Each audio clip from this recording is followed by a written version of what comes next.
One of the main points of the book of Job is life is unfair.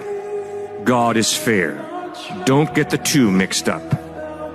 Remember, you're not born into a fair world. You're born into an unfair world.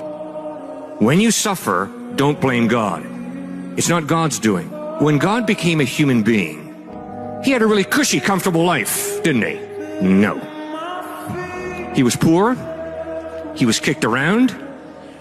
And ultimately, he got his teeth kicked in as he's nailed to a cross. This is a God who you and I can connect to in our suffering.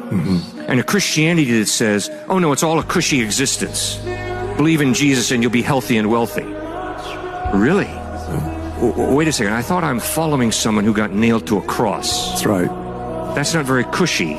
That's not very comfortable. Man, I love that, and I have to admit right up front that I have spent way too much time in my life watching Cliff Connectley, the speaker in this video, as we used to be in campus ministry together. And once again, Cliff is spot on with this.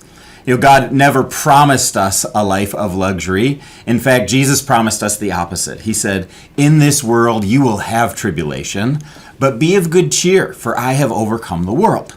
And this has been one of the truths that you see all the way back in the book of Job. Did you know, interestingly, that Job was likely the first book of the Bible written? And it provides some of the most interesting theological foundations for the most important question that, or at least the most common question that human beings have asked. Why is there so much suffering and pain in this world? And why does it hit people unevenly? Why do good things happen to bad people and bad things happen to amazing people like Job? And Job brings a wonderful set of answers into the midst of this, but it also leaves a few things kind of squishy and doesn't quite answer the question.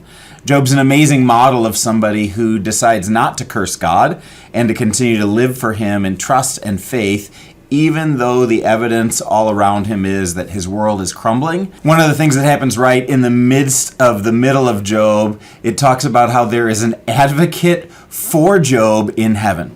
It's one of those precursors of Jesus coming along to be the advocate for Job, and it's actually connected to that quote that Jesus says, "In this world you'll have tribulation, but be of good cheer, for I have overcome the world." That Jesus was already advocating for guys like Job in heaven long before Jesus' feet ever hit planet Earth. It's an amazing concept of the connection of God's love to us expressed both in the life of Jesus and the book of Job. By the way, if you're interested in the book of Job and you'd love to hear more about the book of Job unpacked, we did an entire summer-long series from the book of Job, and you can check it out in the links below.